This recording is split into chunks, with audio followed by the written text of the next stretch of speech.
Ladies and gentlemen, I feel really privileged and indeed honored to be a part of this eminent speaker series, and I once again thank Mr. Bhatnagar for giving me this wonderful opportunity to visit this Power Management Institute, go around and see the campus, all the classrooms, etc. It has been a very, very wonderful experience. I don't know on what subject I should really speak to you all. Having done a number of large infrastructure projects for the country, I thought I would share with you 3 projects which I had the opportunity to handle. One, when I was in the railway service itself, at a very young age, at the age of 32, as an executive engineer, a project which I accomplished near Rameswaram, that is restoration of the Pamban Bridge. I want to very fondly recollect what has been achieved there. The other 2 projects are after I retired from the Indian Railways service and took up. One was the Konkan Railway project, and the other, the Delhi Metro project. Ladies and gentlemen, in handling these projects, one project was handled as a departmental work of the Indian Railways, that is restoration of the Pamban Bridge. The other 2 were handled as public sector undertaking like NTPC, Power Grid Corporation, NHPC, etc. What are the challenges? What are the problems met with? And how we were able to get over these problems and deliver the projects on time and at the estimated cost. That is very important. The Pamban Bridge restoration is a very remarkable type of work that I had to do. You must have heard about the Pamban Railway Bridge, which is about 2 kilometers in length, connecting Rameswaram Island with the mainland of India. This bridge, which was built at the end of 19th century, it was a meter gauge railway bridge at that time. This bridge got washed out through a series of tidal waves. I'm calling them tidal waves because it was really a tsunami. But we were not familiar with the word tsunami in those days, so we used to call them tidal waves.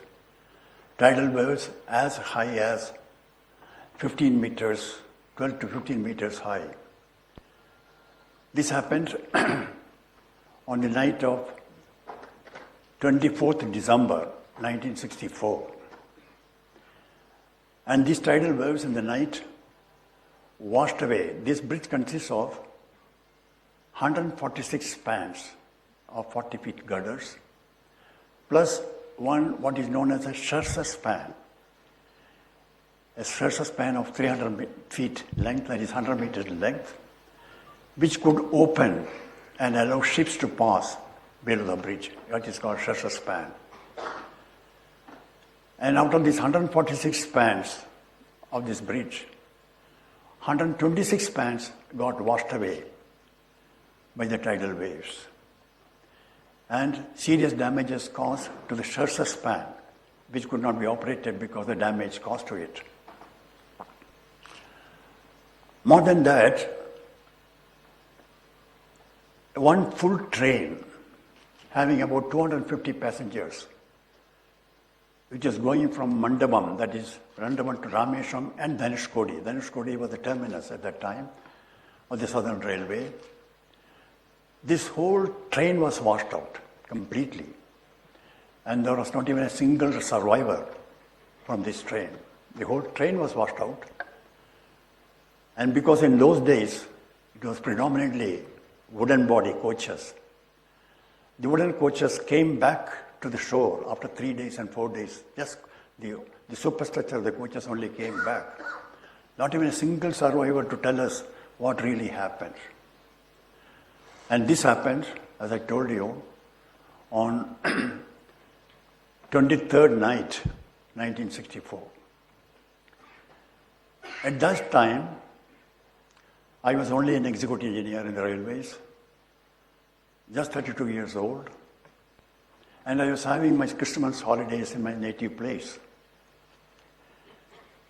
And on 26th, I received summons from the chief engineer, asking me to report immediately to Southern Railway headquarters at Chennai, and said that I have been picked up among the engineers in South for the restoration of this bridge. When the bridge was so badly damaged, there was aerial survey conducted to see the damages. There were also foot survey conducted. And the engineers came to the conclusion that it was not worthwhile to restore this bridge at all, because a road bridge connecting the mainland and Rameshwaram Island was being planned simultaneously. And they thought that it would be better to speed up the construction of the road bridge and give the connection to Rameshwaram Island. But the pilgrims, particularly the people's representatives, members of parliament from north, they have found affinity to Rameshwaram as a pilgrim center. In the parliament, there was huge demand that the railway bridge should be restored and communication established as early as possible. A report was called from Southern Railway, who reported that it would take minimum 6 months' time to restore the bridge, because in the process, 126 spans were washed out. When I say spans were washed out, it is the girders which were washed out and the track. But 2 piers also got completely knocked down. They had to be rebuilt. Anyway, the railway took a decision to restore the bridge and gave 6 months' time for restoring it. When I reported at Chennai, the chief engineer took me to general manager. One Mr. B.C. Ganguly was the general manager of Southern Railway, a very eminent civil engineer. And he told me that the pilgrims cannot wait 6 months to go to Rameshwaram, because the only way to cross this 2-kilometer stretch of sea was only by boats. And power boats were not available in those days. All manually paddled boats had to be used to go to the Rameshwaram temple. He said people cannot wait for 6 months. You must restore it in 3 months' time. This was the mandate given to me. I proceeded to the site. Railway line was not available to read the site because a lot of railway lines were washed out. With the help of bullock carts and jeeps, I read the site, surveyed the damaged situation completely, and took up the restoration work. Ladies and gentlemen, I brought this particular project for discussion today or for presentation to you today, mainly because of 2 reasons. One was, as against the time of 3 months given to me by the general manager, and 6 months' time set by the railway board for restoration of this bridge, the bridge was restored in 46 days.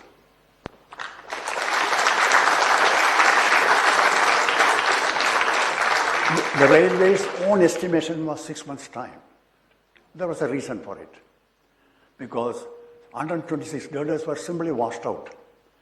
And 126 steel girders had to be brought to the site, brought over to the site, launched, and then the track to be constructed over it. Then only the bridge could be opened. And 2 piers had to be rebuilt also in between.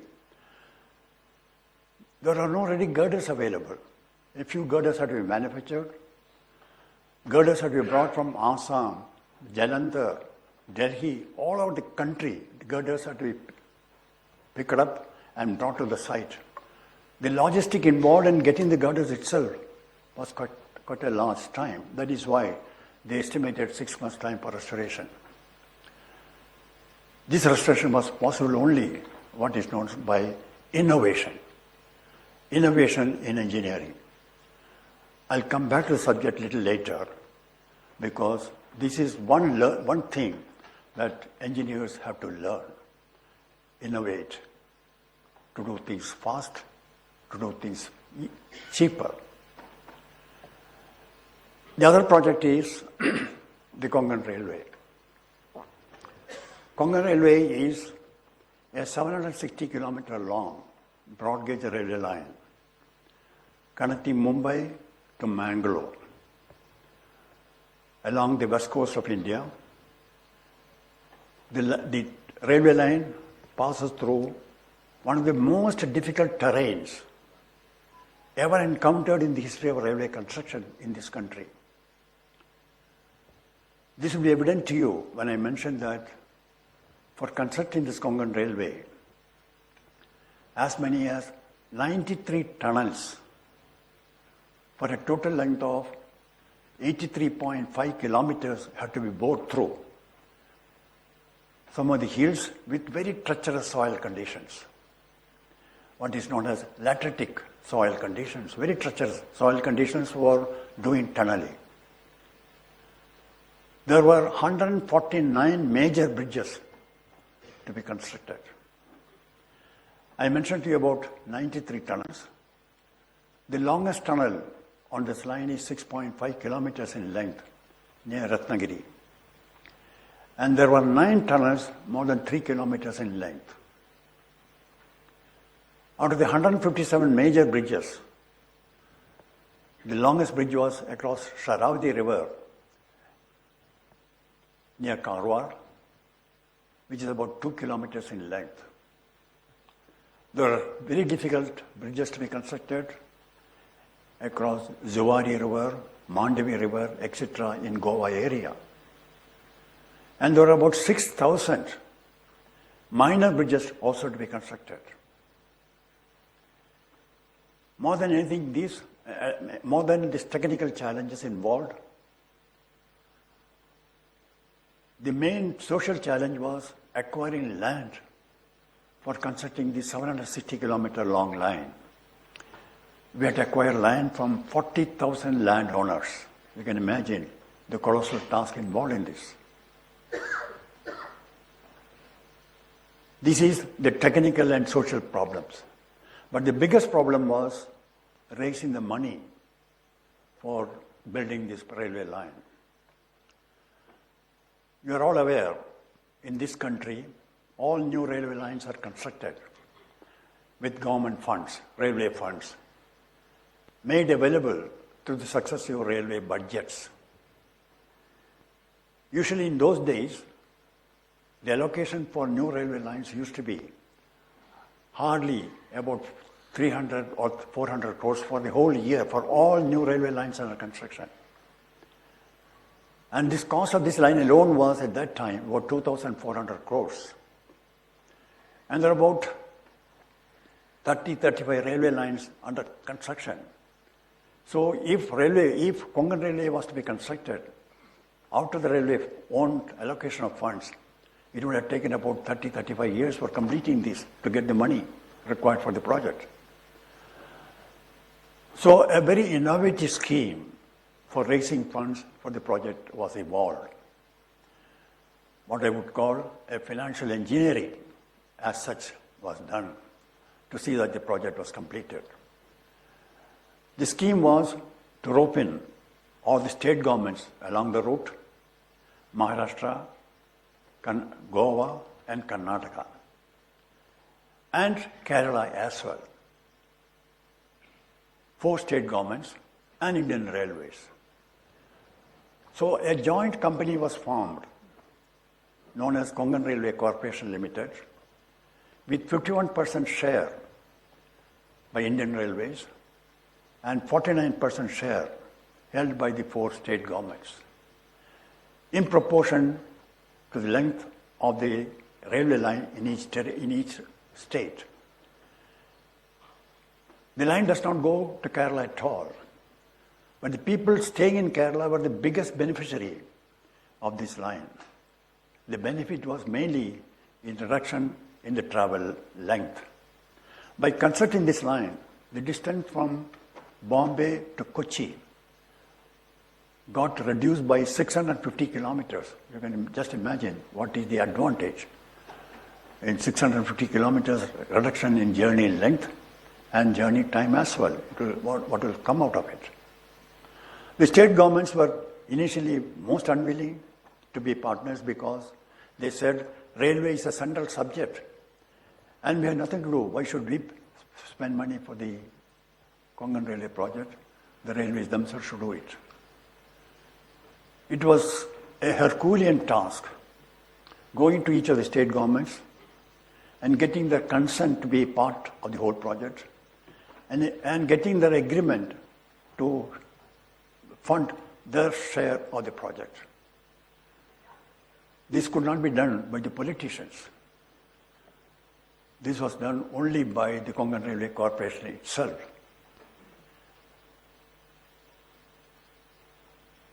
The Konkan Railway, many of you may not be aware that this is the only railway line in the country today which can take up trains, which can run trains at 160 kilometers speed. We have trains running at 120, that is Rajdhani Expresses running at 120 kilometers. There are Shatabdi Expresses running at 130 kilometers per hour. But the railway track itself permits only 110 kilometers generally, highest speed. And because the special type of coaches used for these trains, only we are able to achieve 130. But Konkan Railway track has been designed in such a way that it can run trains at 160 straight away, provided we have engines and coaches which are fit to run at that speed. Today we don't have them. That's why the speed potential of Konkan Railway is not fully utilized. With all these technical challenges involved on Konkan Railway and the challenges involved in raising money for the project, this gigantic railway project was completed at a ridiculously short time of 7 years. This is, and this railway line was handed over to me the day I retired from the Indian Railways as member of the Indian Railway Board. The then Railway Minister, Mr. George Fernandez, decided that I should head the Konkan Railway project as its chairman and managing director. Why I mentioned this railway project, the difficulties involved in raising money, the technical challenges involved, and the social impacts of acquiring land from about 40,000 people. These things should be in your mind, how this was possible. Then only we'll understand what is possible if there is a determination and a willingness to take up such challenging projects. The third project is Delhi Metro. Ladies and gentlemen, for your information, Delhi Metro is not the first metro line in this country. That distinction goes to Calcutta Metro, which was started in early 1960s and got completed in 1994. I had the privilege and opportunity to be part of the Calcutta Metro as the Deputy Chief Engineer Planning in those days. That was my role in the Calcutta Metro. But I was only involved in the planning and design of the civil structures. By the time actual construction started, I had to leave Calcutta Metro and go for another assignments given to me. But the Calcutta Metro experience was not particularly a pleasant one,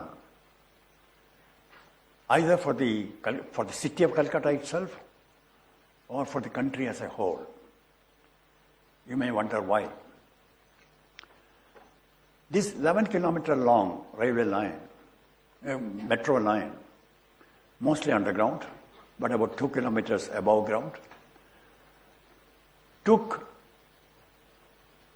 22 years. This 11-kilometer metro line took 22 years for completion, and the cost went up by 14 times. Not only that, during the construction of this line, the city of Calcutta was put to under very serious difficulties and inconveniences. The central avenue of Calcutta was just cut open and kept like that for years and years. There were building collapses, there were very many accidents. With this difficulty in constructing a metro in Calcutta, all the state governments and government of India backed out from further metros in the country. Although at that time, along with the Calcutta Metro, government has already set up metropolitan transport project organizations at Delhi, Mumbai, and Chennai.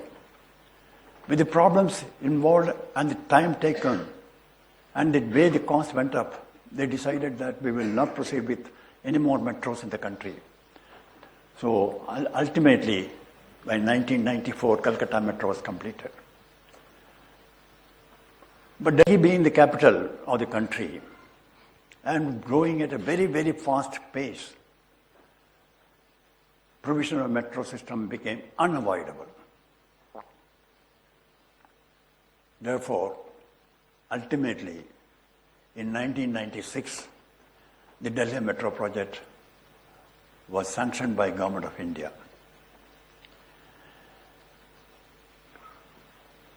Judging from the experience of Calcutta Metro, which was executed by Indian Railways as a departmental project, even today, Calcutta Metro is part of Indian Railways. It has got its own zonal railway manager. Seeing the difficulties involved, the difficulties in raising money, and the implementation problems, it was decided to form a special purpose vehicle for constructing the Delhi Metro. In that process only, Delhi Metro Rail Corporation was set up. It's a joint venture company with 50% equity participation by Government of India through Ministry of Urban Development and 50% participation by Government of Delhi. For starting the Delhi Metro, government was searching for somebody to take over the metro project. They advertised, they invited people. They were not able to find a suitable person for taking up as the managing director of Delhi Metro Rail Corporation. So the Government of India and the Delhi government jointly set up a search committee who will search out a suitable candidate for taking over this job. I was a member of the search committee. Although we invited a number of applications and interviewed many people, it was not possible to find a suitable person for heading the Delhi Metro. A person with sufficient technical background, sufficient experience. By that time, the Japanese government had pledged a loan, funds for the Delhi Metro project, and time was running out. And the Japanese government, through JICA in those days, it is it was not called JICA, it was JICA's predecessor. They gave an ultimatum to the government of India that unless you post a chief executive for the project, we are withdrawing the loan commitment that has been given for the project. Japan had agreed to give 60% of the project cost.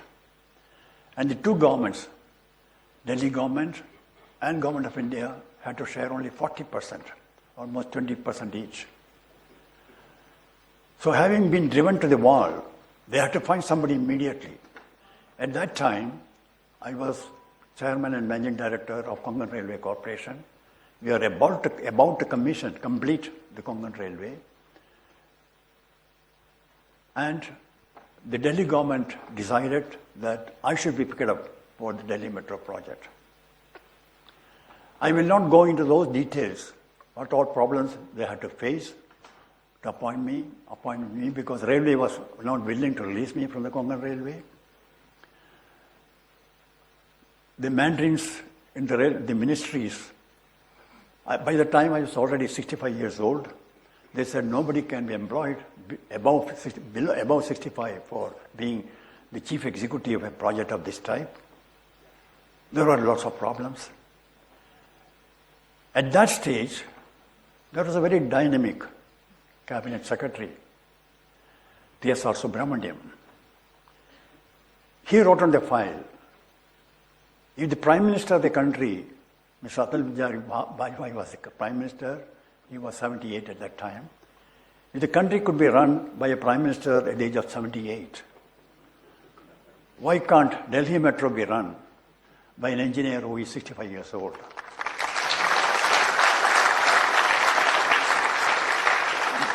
That was how I got involved in Delhi Metro project.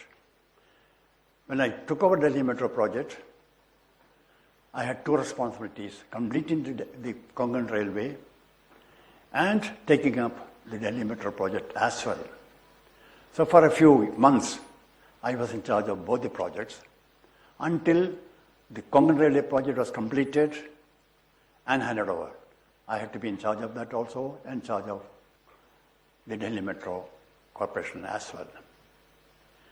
The first phase of the Delhi Metro, covering about 65 kilometers, of which 16 kilometers were underground and remaining elevated, at a cost of 10,500 crores, was to be completed in 10 years' time. So when I took over, the mandate given to me was the first phase of Delhi Metro should be completed in 10 years' time. When I took over Delhi Metro, there was no office. There is nothing at all, not even a chair to sit. Fortunately, I had a chamber as the CMD of Konkan Railway, a chamber in Rail Bhavan. So I started functioning from that chamber as MD of Delhi Metro as well. Started building the organization, purchased an office to start with, and then started functioning. The first decision we took was a metro project for Delhi was already delayed very badly. And people of Delhi cannot wait for 10 years to have the luxury or the convenience of a metro.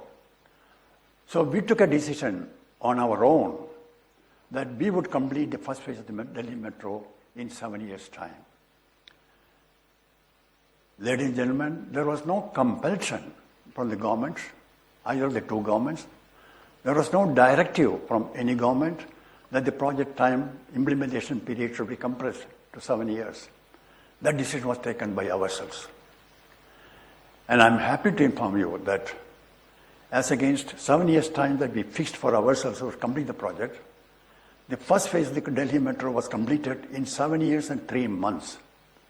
Almost 2 years and 9 months ahead of schedule.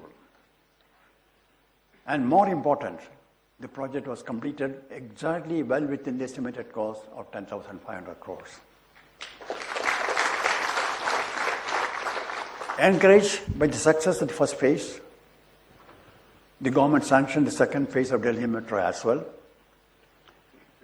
at a cost of 24,000 crores, covering 124 kilometers. The second phase was sanctioned immediately. And that also we took up. The time fixed for the completion of the second phase at that time was 6 years, because we thought that we have gained some experience. That was a time given by us. We'll finish it in 6 years' time. And we had all the experienced people with us. We could finish in time, in 6 years' time. After the second phase was started, the country had the opportunity to stage the Commonwealth Games in 2010, October. It had to be staged. And that gave only 4.5 years' time to complete the second phase. And the government requested us that the second phase should be completed in time for the Commonwealth Games, which gives only just 4.5 years' time. This 124 kilometers of metro. Just imagine, 11 kilometers Calcutta Metro took 22 years, and here 124 kilometers of second phase of Delhi Metro to be completed in 4.5 years' time. We took up the challenge. And ladies and gentlemen, I am very proud to inform you that the last line, line number 6 of Delhi Metro, was commissioned on the morning of the Commonwealth Games starting. So precisely, we completed this second phase. The morning the Commonwealth Games was inaugurated, that day the 6th line was completed. And on that day, about 75,000 people from Jawaharlal Nehru Stadium could be evacuated by the metro system in just 1 hour's time. That was possible only because the metro was available. And of course, naturally, when we finished Delhi Metro phase 2 in 4.5 years' time, mind you, this was the fastest metro construction in any city anywhere in the world. This could be done. The third phase was immediately sanctioned. Third phase covers about 145 kilometers, out of which some few kilometers have been already opened. It is going on. Now, why did I mention these three particular projects before you? They were all government projects. One was done as a departmental work. The restoration of Pamban Bridge was done as a departmental work. The other two were done by government companies. The Delhi Metro Rail Corporation and the Konkan Railway Corporation. And you know, for the problems that normally faced by government companies in executing the project. Being government companies, we were under the purview of the normal governmental watchdogs. I would call them watchdogs, like the Central Vigilance Commission, the Controller and Auditor General of India, C&AG, and the parliamentary committees and legislative committees. Here, Delhi Metro has got not only a parliamentary committee, even legislative committees. We were all under the purview of these statutory organizations. In spite of that, how is that we were able to complete this project on time, or even before time, and all within the estimated cost? This is a lesson or experience that I want to share with all of you. How was that possible? Ladies and gentlemen, this was possible only because of the unique work culture of these three different organizations. I would say the two government organizations. The other was a departmental work. There also, how we were able to do it. What is this unique culture? This is what I want to place before you, because there is a lesson that all the public sector undertaking in the country can draw from the experience of how these projects have been completed. The four cardinal pillars of this work culture are: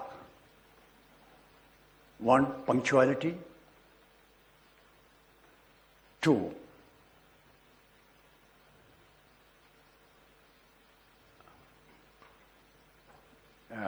punctuality.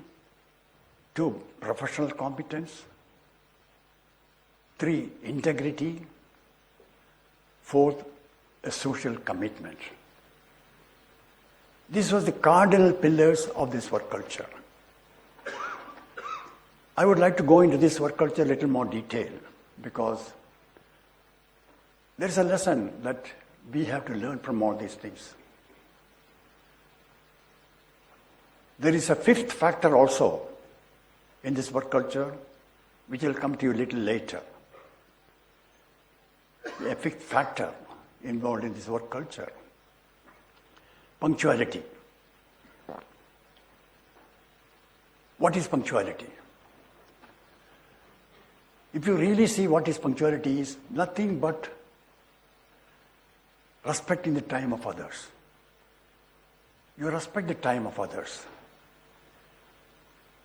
I was so happy that we set this talk to start at 10 o'clock.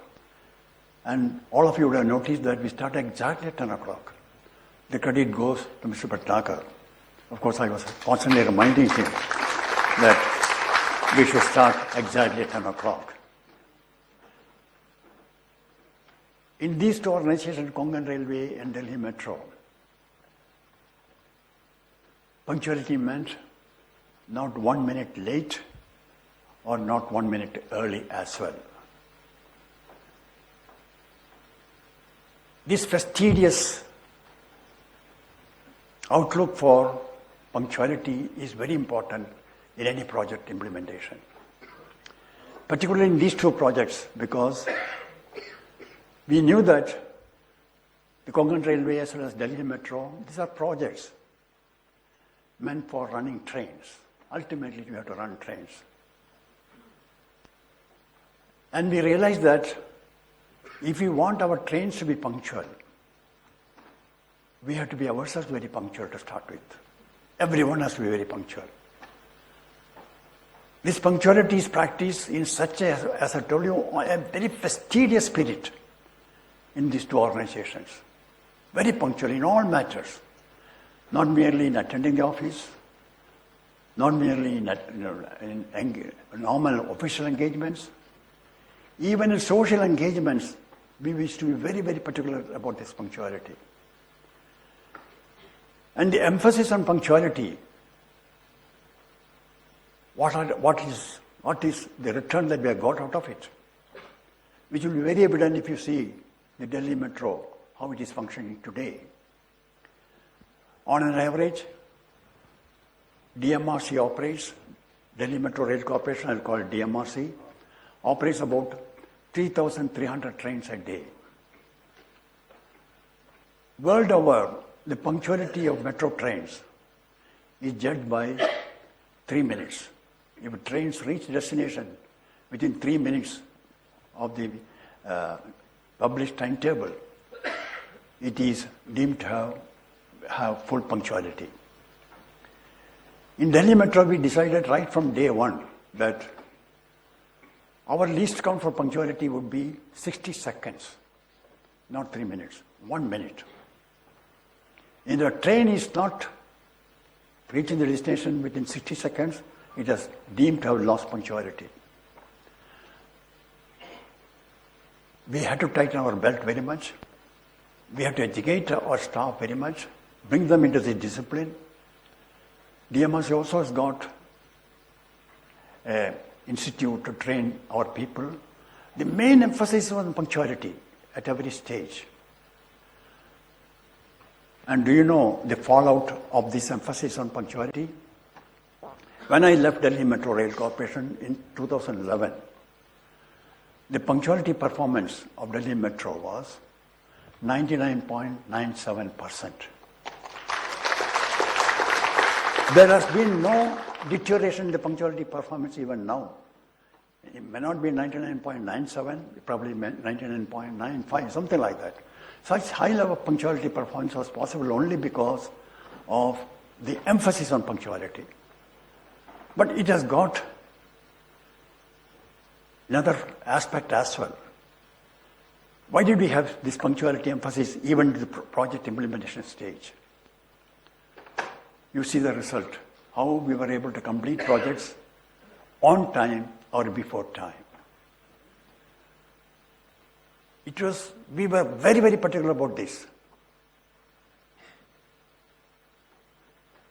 And for watching the timely completion of projects, we used to set up what is known as reverse clocks in all the offices, in all the work sites. A reverse clock is a clock which gives how many days are still left for completing that segment of the project or that particular line. And each day the clock will automatically lose 1 day and give you so many days are left for completing this project. We used to keep a margin. If the project is to be done in 3 years' time, the clock used to be put for 2 years and 9 months, something like that, always keeping a margin. This clock used to be a constant reminder for everyone involved in the project. Engineers, designers, contractors, suppliers, that only so many days are left. They have to be on their toes. This is how we were able to complete the project on time. These clocks were put up even at the work sites. A tunnel is under construction. And this I started with Konkan Railway, this practice. At every tunnel entry, there will be a clock put up. So many days are left for completing this tunnel. This is how we were watching. We were not adopting, these modern methods of project management, I can tell you. It was basically a common sense approach, ground to earth approach to see that projects are completed on time. That is how we were managing. And that was highly successful. The next part of the work culture is integrity. When I say integrity, it doesn't mean just honesty or absence of corruption. It is something much more than that, integrity. If you pick up the Oxford Dictionary and see the meaning of integrity, it says having good moral values. This is integrity. And we were so particular about this integrity part of it. Anyone who is inducted to the organization, anybody pick it up for the organization, the main thing we used to see is what is the man's integrity? What is track record in regard to integrity?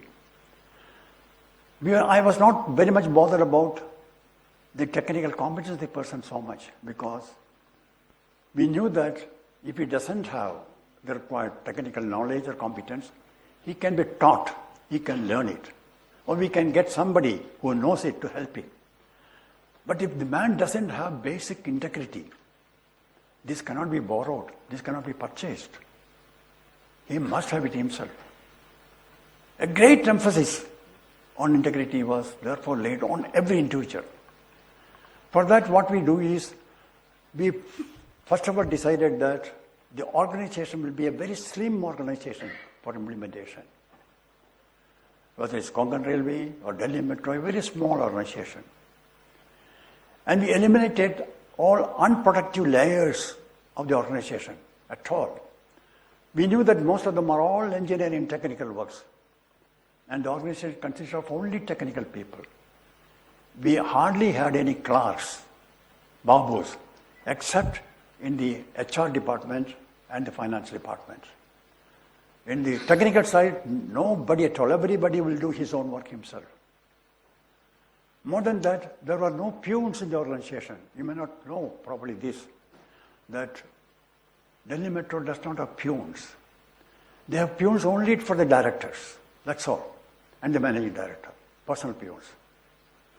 There are only peons attached to a section of the office for carrying files. Officers will carry their own files. Very few. There were no clerks, there were no peons, there were no stenographers, very few stenographers, except for the very senior officers. Otherwise, everybody will do his own work on the computer. That is how this organization is. A very slim organization. That also helped in having the decision-making process very fast. What I found was two things. Unnecessary layers in the organization, and having full trust on the people who work with you, this hastens any decision-making process. As a managing director of Delhi Metro or CMD of Konkan Railway, huge tenders we used to float. Some of our tenders were 1,500, 2,000 crores value tenders. We had no difficulty in settling the tenders fast. Mainly because of this, we knew the man had the integrity. Nothing will be done. And the decision-making process was very fast. There were so many layers to jump for a decision to be taken. No, that was not allowed. You'll be surprised to know that in phase 2 of Delhi Metro project, the average time taken for deciding tenders, some of the tenders were, as I told you, 1,800 crores, 1,400 crores. There are a large number of tenders. The average time taken for deciding a tender was 18 days. That is how the project could be taken up so fast. And that was possible only because we could trust who has handled the tender, who was the tender committee members, which director has processed it.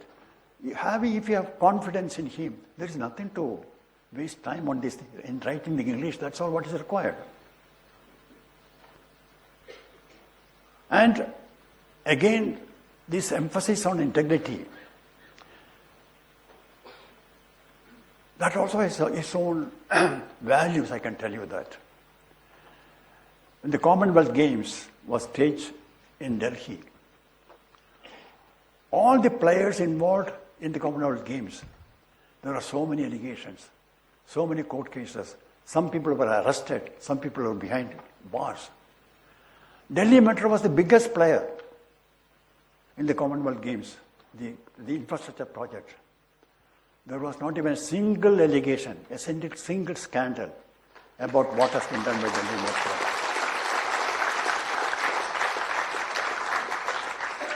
Ladies and gentlemen, this reputation for integrity is so important for any organization. If the organization, the top management has got this reputation, you don't have vigilance cases, you don't have audit paras. It is not that there are no vigilance cases in Delhi Metro. It's not that there are no audit paras. There is also a chief vigilance officer in Delhi Metro of the rank of a joint secretary to Government of India. But nobody was bothered about these things. If things are done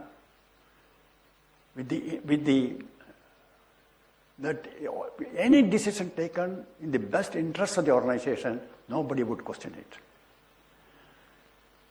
But if you only want to stick to the rules and regulations and procedures, there are problems, there are delays. The biggest litmus test for any decision is it in the best interest of the organization or not? If that is done, you can always justify your decision in any forum, at any level. It is possible. So integrity is most important for any. That is a very, very. That is the crown stone of the arch of the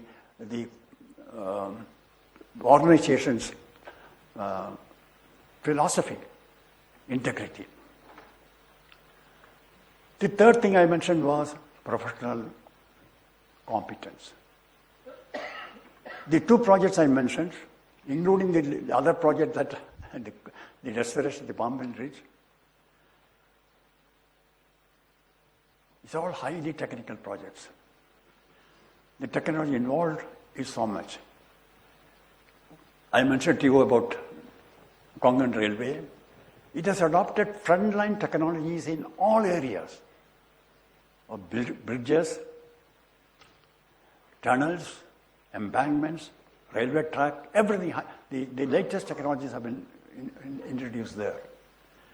Delhi Metro is such a technically complex project, particularly in regard to signaling, power supply, power distribution, and rolling stock.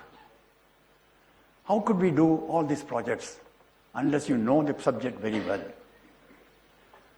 True. When Delhi Metro Phase 1 was started up, This country did not have any experience or any expertise for planning, designing, or implementing a metro project. We did not have it. So what we decided to engage international consultants to assist us in this process. In that process, general consultants was engaged for phase 1 of the project. But mind you, we engaged them only for phase 1. By the time the phase 1 was completed, we learned the tricks of the trade. We were able to take up phase 2, phase 3, all by ourselves without the help of foreign consultants. And foreign consultants we had to keep only for namesake because of the compulsion of the lending agencies like JICA, World Bank. They insist that consultants should be kept. For that purpose, we used to keep a room, a chair for them just to be available there. But the whole thing was done by ourselves. And not only we could do Delhi Metro, there are today 13 metros going on in the country. And all these metros, the investigations and preparation of detailed project reports, they are all done by Delhi Metro Rail Corporation, I can tell you, except for Nagpur Metro. Even Nagpur Metro was done by Delhi Metro Rail Corporation. All the metros in the country going on today, the investigations and studies required were all done by Delhi Metro. They prepared the project report and they helped the different organizations to get the clearances from the Government of India and the statement concerned. That means, in regard to metro, we are completely self-sufficient today. Not only that, by the time second phase of Delhi Metro was commenced, there were 3 metro coach building factories already set up in the country. We can produce our own coaches, metro coaches, we can even export from this country today. This technical competence, knowledge is so important. If you know your job very well, you have the confidence, you have the self-assurance, you have the competence to execute the project fast. If you know your job very well, the people below you will worship you. If you know your job very well, the people above you will patronize you all the time. So this is very important, to know your job very well. While introducing me, the speaker mentioned that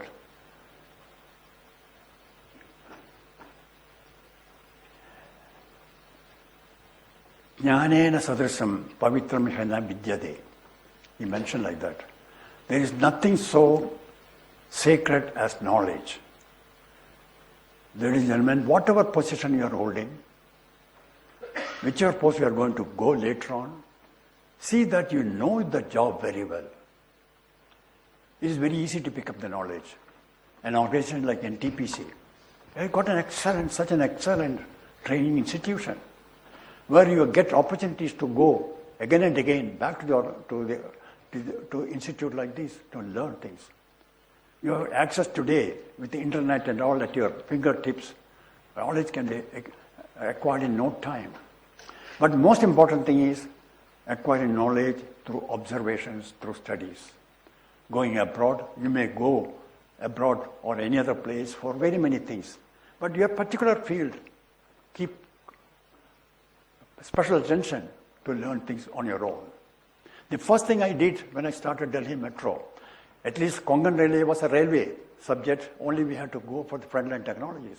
But Delhi Metro, we had nothing at all. What I did was, the selected people, about 35, 40 senior engineers, I sent them all abroad to see various metros in the country, in the world, study their own areas, learn the techniques, understand the technology, come back.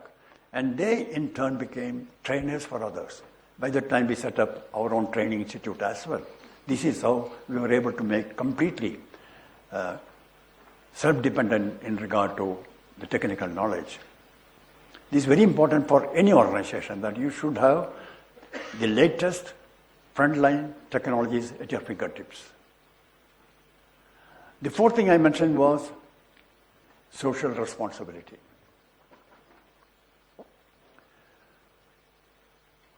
The three items I mentioned earlier are not enough.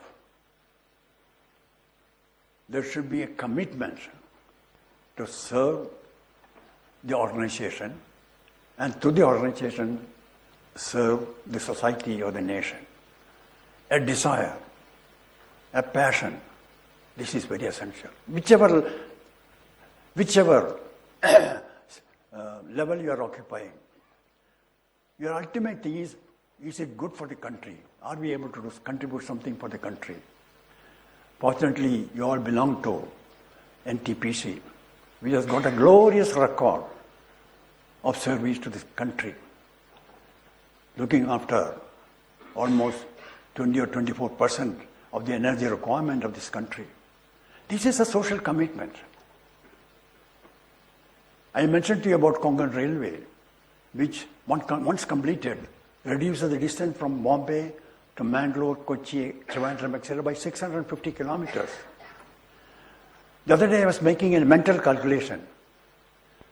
After spending 2,400 crores on Konkan Railway, what has the country got back? I found that if you take only Keralites people who serve in Bombay or north of Bombay, and if you take the number of people travel on this route, and the money they save in regard to the travel cost, I found that this project has already, only through travel cost saving alone, about 24,000 crores have been saved to the country in last 20 years. Last 20 years. I have not taken the time saved and converted into value, money value. How much money the country has saved. I have not taken that. Purely in travel cost alone. This is the saving that has gone. Such a project, if you are able to do it so fast, I think that is a service to the country, to the nation as a whole. When Konkan Railway project was taken up, the financial commissioner of Indian Railways, the then financial commissioner, I won't mention his name, he gave me a challenge. You will not be able to finish this project even in 30 years' time. That is the challenge he gave me. I said, we will finish in 7 years' time. And we finished exactly in 7 years' time. We did not take 30 years for completion. Delhi Metro. What are the advantages the nation has received from the Delhi Metro? It is stupendous, I can tell you. Unimaginable. Can you ever think of Delhi today without the metro system? Delhi Metro today carries about 30 lakh passengers a day. This means about 3 lakh vehicles off the road. Delhi Metro is carrying the task of another 3 lakh passengers vehicles on the road. It is carrying out the task today, every day. Just what a saving, how the congestion can be reduced. Not only that, by running on electricity, the trains, and carrying 30 lakh passengers a day, the DMRC has been able to prevent 3 lakh tons of fossil fuel being imported in the country every year. So much of fuel savings.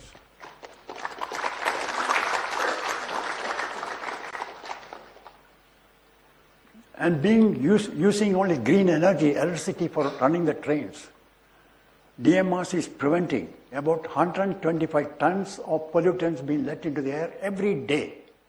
It is saving.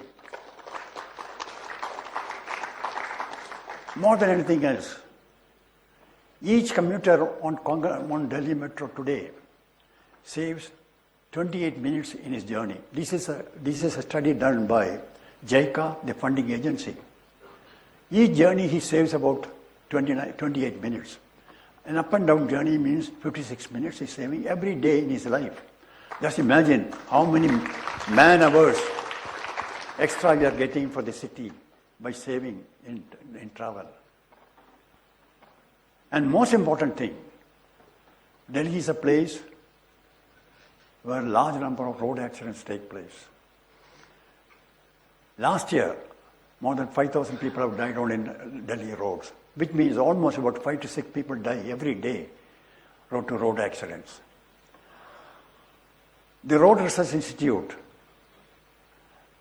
Indian Road Research Institute, made a study on behalf of JICA again to find out how many people's lives have been saved by Delhi Metro carrying people in the trains very safely. There has not been even a single case of casualty on the Delhi Metro so far. They have found that every year, Delhi Metro carrying 3 lakh passengers, so many people by train safely, comfortably, and in air-conditioned comfort. We are saving about 250 lives every day, every year from Delhi roads being killed. These are the social benefits.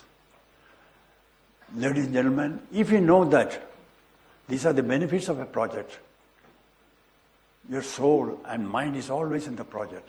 You want to finish the project path for the good of the country. This is the social benefit that you should keep in mind. Not only that, while implementing the project, you must see that, unlike what had happened in Calcutta, where the people had to put a lot of difficulties and inconveniences when metro was being constructed, we ensured that when Delhi Metro is being done, least inconvenience is caused to the people around. You would have seen the very meticulous scientific barricading that is being done. Works are all being confined within the barricades. Things are being done in such a way that least disturbance to the people. If we find there is a disturbance during daytime, we do the work only during night time. Least disturbance work is being done. Many people are not even realizing that a tunnel is being bored through below their houses, even they don't come to know of it. Like that works are being done. I think this is a social responsibility that we have. We just got to be kept in mind. With whatever project you are taking, whether it's a hydroelectric project, whether it's a thermal project, using coal or fuel, or any other fuel, see that minimum inconvenience, minimum disturbance is given to people around. And no lasting injury to the environment. This is very important. I had mentioned to you that in all this project implementation, there is a fifth factor that is very important. I am somewhat spiritually oriented. And I always had this in mind, right from young days, that everything that we do, it is not ultimately that what we do. Again, when he introduced me, I forget the name of the person, he was mentioning to me that there is a verse from Yoga Vasistha kept in my room, all the rooms, wherever I go, I keep that verse. Karyam karomi, nacha kinchit aham karomi. It's a Sanskrit word. This says, whatever is to be done, I do.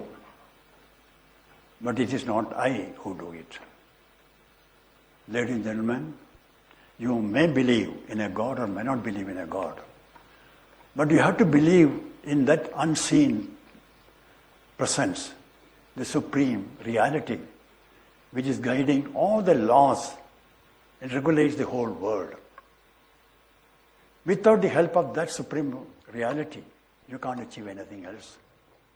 Have firm faith that there is an unseen hand, there are eyes watching you all the time, and whatever you do it with the best motives, the best intentions.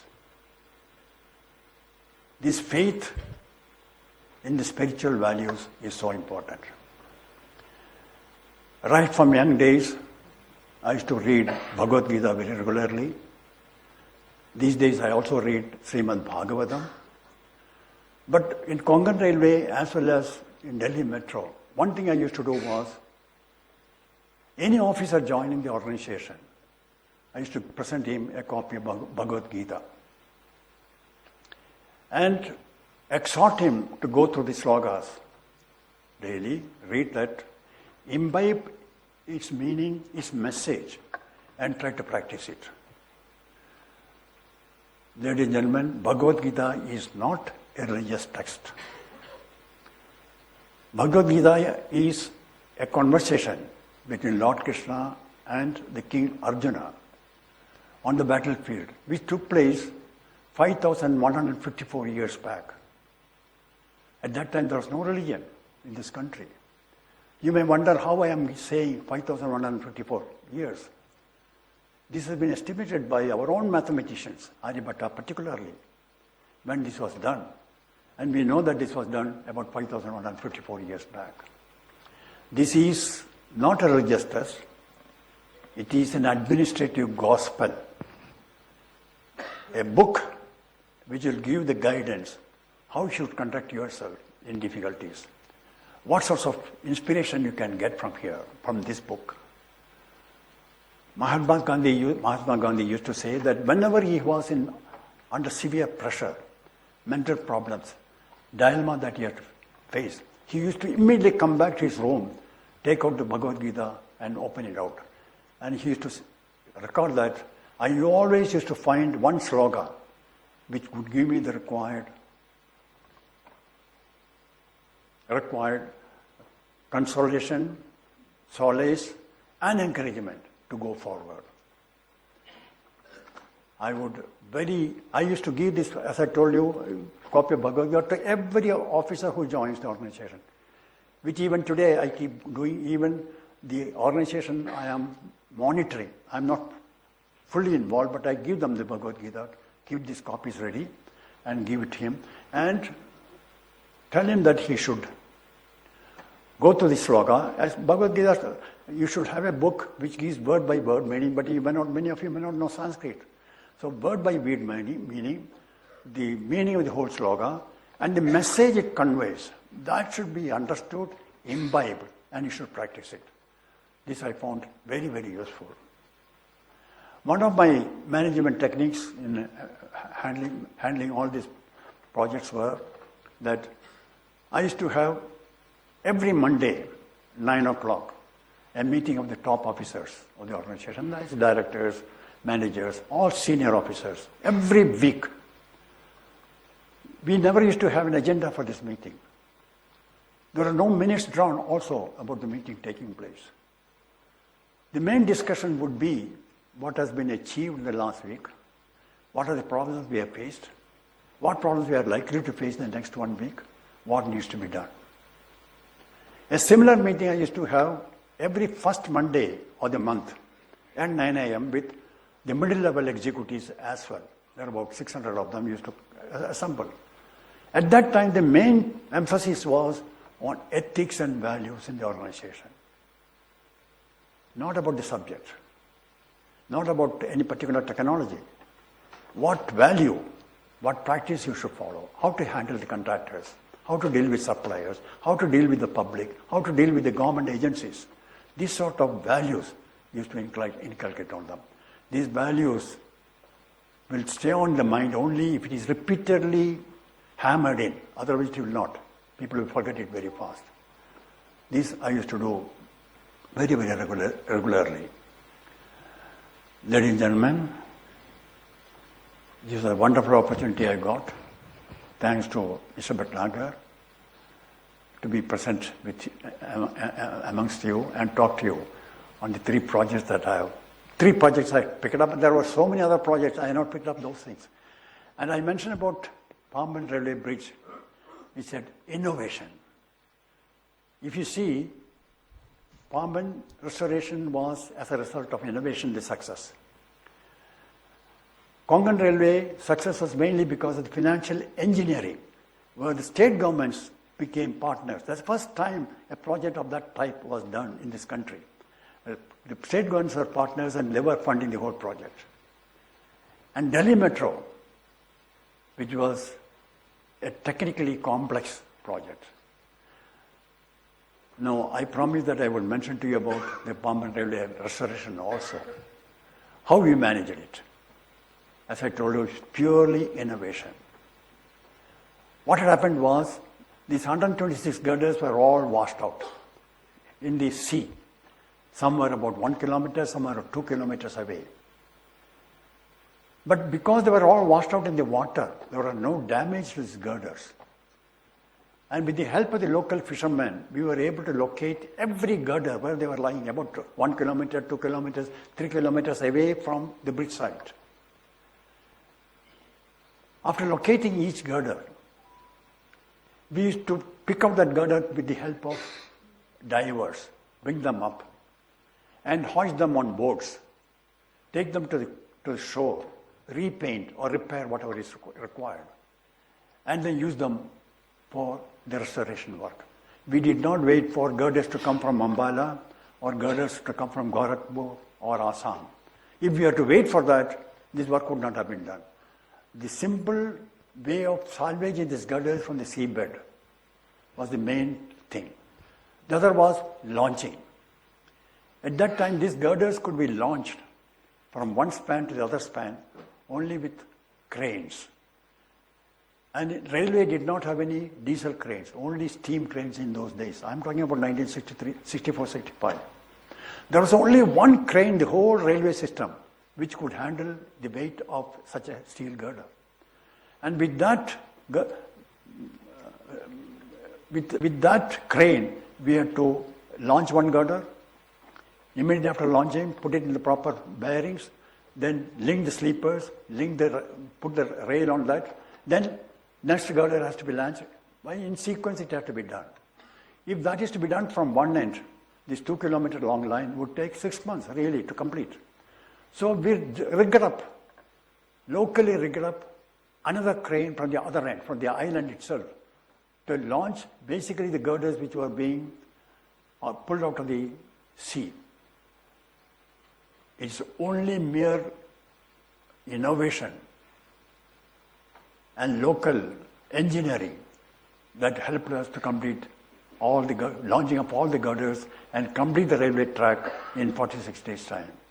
Innovation is so important. You have to deviate from the normal. This was not what was given to me when I went to the site. I was told there will be a crane and you have to use the crane and finish the work. We did not wait for all these things. Had our own innovation, our own ideas how to do it.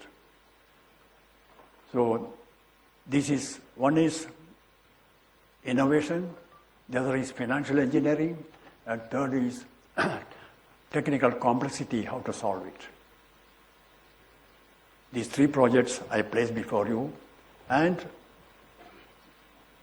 the work culture which drove these 2 organizations to complete their project at time, I thought I would share with you because it will be useful to organizations like NTPC, NHPC, or Power Grid Corporation. Thank you very much for giving me this opportunity to speak to you. Thank you very much.